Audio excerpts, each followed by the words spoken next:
നമ്മുടെ മക്കളുണ്ട്, നമ്മുടെ അനിയന്മാരുണ്ട്, അനിയത്തിമാരുണ്ട്. ഇതിലൂടെ കടന്നു പോകുമ്പോൾ അനുഭവപ്പെടുന്ന പ്രശ്നങ്ങളെക്കുറിച്ച് ഒരു ഡോക്ടർ എന്ന നിലയിൽ എനിക്കറിയാവുന്ന ചില കാര്യങ്ങളാണ്. മെഡിക്കൽ ഫീൽഡും സോഷ്യൽ മീഡിയയും കൂടെ ഹാൻഡിൽ ചെയ്യുന്ന ഒരാളായതുകൊണ്ട് ഇത് രണ്ടും കൂടെ ബേസ് ചെയ്തിട്ടുള്ള ചില കാര്യങ്ങളാണ് നിങ്ങളെടുത്ത്. പ്രശസ്ത എഴുത്തുകാരനായിട്ടുള്ള ഖലീൽ ജിബ്രാൻ, അദ്ദേഹത്തിന്റെ ഒരു കവിതയുണ്ട് ഓൺ ചിൽഡ്രൻ എന്ന് പറഞ്ഞിട്ടുള്ള. അതിൽ പറയുന്നുണ്ട്, നിങ്ങളുടെ മക്കൾ എന്ന് പറയുന്നത് നിങ്ങളുടെ മക്കൾ അല്ല.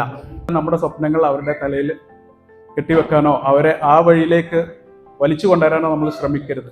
ഒന്ന് ഓർത്ത് നോക്കിയാൽ അറിയാം, 90കളുടെ കാലഘട്ടത്തിൽ, അത് കഴിഞ്ഞ് 2010 കഴിഞ്ഞു, 2020 കഴിഞ്ഞു, ഇപ്പൊ 2025 നമ്മൾ നിൽക്കുന്നത്. ഞാൻ ഒറ്റ ചോദ്യം ചോദിക്കട്ടെ, ഇതിൽ എത്ര പേര് ChatGPT ഉപയോഗിക്കുന്നുണ്ട്? ഒന്ന് കൈവക്കിയേ, അറിയാൻ വേണ്ടിയിട്ടാണ്. ഓക്കെ, ഇപ്പൊ ChatGPTയും കഴിഞ്ഞു, ഡീപ് സീക്ക് ആണ്. എത്ര പേര് കേട്ടിട്ടുണ്ട് ഡീപ് സീക്ക് എന്ന് പറഞ്ഞിട്ട്?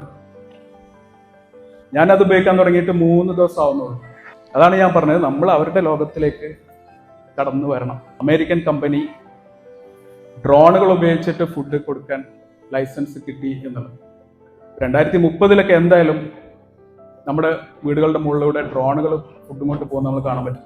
ഈ മേഖലയിൽ ജോലി ചെയ്യുന്ന ആൾക്കാർ ഇപ്പോൾ നമ്മുടെ കുട്ടികളായിരിക്കും. ഇതിനെക്കുറിച്ചൊക്കെയാണ് അവർ ചിന്തിക്കേണ്ടതും പഠിക്കേണ്ടതൊക്കെ.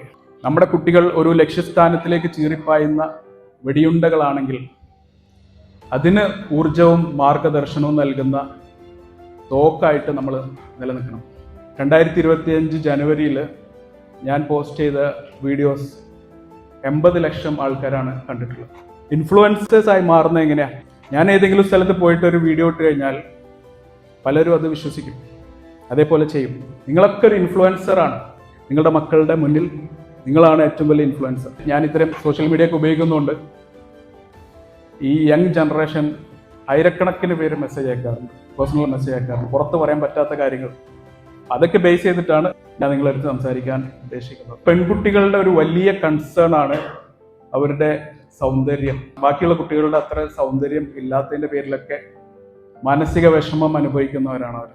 അവരടുത്ത് നമ്മൾ പറഞ്ഞു കൊടുക്കണം, സാമ്പത്തികമായിട്ടുള്ള സ്വാതന്ത്ര്യം നേടിയെടുക്കലായിരിക്കണം പെൺകുട്ടിയുടെ ലക്ഷ്യം എന്നുള്ളത്. അല്ലാതെ ബാഹ്യമായ സൗന്ദര്യത്തിലല്ല കാര്യം എന്നുള്ളതും, പെൺകുട്ടിയുടെ സൗന്ദര്യം എന്ന് പറയുന്നത് അവളുടെ വ്യക്തിത്വം ആണ് എന്ന് നമ്മൾ വീട്ടിൽ പെൺകുട്ടികൾക്ക് പറഞ്ഞു കൊടുക്കണം.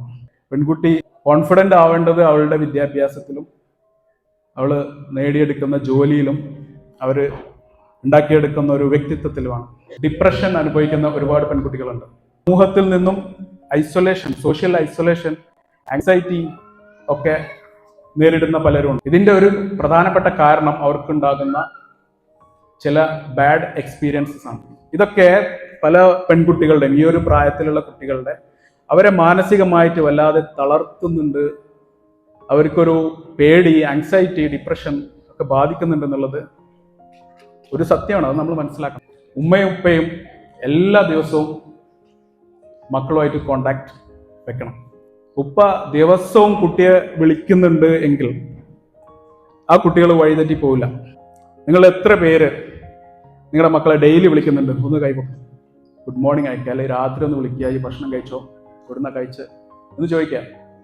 അത് നിർബന്ധമാണ്. ആൺകുട്ടികളുടെ കാര്യത്തിലാണെങ്കിലും പുറത്തൊക്കെ പഠിക്കുന്ന പെൺകുട്ടികളുടെ കാര്യത്തിലാണെങ്കിലും അവരെ 100% നോക്കാൻ എന്തായാലും ഗ്രാൻഡ് പാരൻസിന് കഴിയില്ല. അതുകൊണ്ട് പൂർണ്ണമായിട്ടും നമ്മൾ അവരെ ഏൽപ്പിച്ചുകൊണ്ട് വരരുത് എന്നാണ് എൻ്റെ ഒരു അഭിപ്രായം.